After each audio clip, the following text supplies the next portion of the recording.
kamusta kapatid, kaibigan, kababayan? Sa hapon na to kabayan, ito yung pakita ko lang sa inyo yung ano natin, yung update natin sa mulberry natin kabayan ba. Ito na kabayan, oh. Yan, mataas na kabayan, oh. Yan mo, mataas na siya. Tapos yung iba medyo mababa iba kabayan, ito. Pero mahabol to kasi ito kasi una na itanim to. Kaya medyo ano siya, medyo matangkad to. So pagdating ng ano kabayan, mga bago mag-December, pwede na natin i-pruning to kabayan.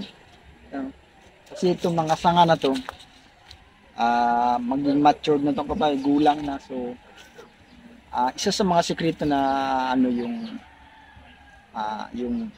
maraming magbunga yung ano ito kabayan. So, siyempre yung ilalim, sagana sa organic, tapos yung ano natin, yung papabungahin natin sa kabayan. Kailangan di tayo magtatanggal ng sanga basta-basta pag maliit pa kasi lahat ng sanga niya kabayan talagang nagbubunga yung kabayan. So ang tatanggalin natin diyan, ito lang dulo, tapos yung mga dahon lahat, yung mga dulo lang. Tapos yung mga dahon lahat kabayan. Pero ito mga to, bago ano siguro, bago mag December, malaki na rin to mga to kabayan ito. Ito. Yan, kita kasi yan, paikot yung kabayan. Paikot yan siya. Paikot yan yung kabayan ha. Ayan, iikot tayo ha. Iikot tayo kabayan kasi kabayan yun. Yan o. Yan kabayan, tingnan mo yung area natin. So makikita mo yung mga mulberry natin kabayan. Ayan. Yan o, matatangkad na rin sila ito. So medyo maliit pa.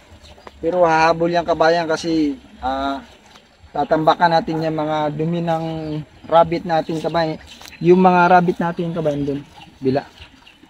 Yung medyo natakpan ng mga ano ng grapes natin, yung kubo natin, nandun yung mga rabbit.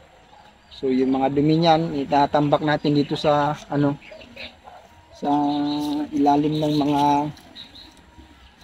mga ano natin kabayan, yung puno ng grapes kabayan. So yan lang muna ang update kabayan. Bye bye.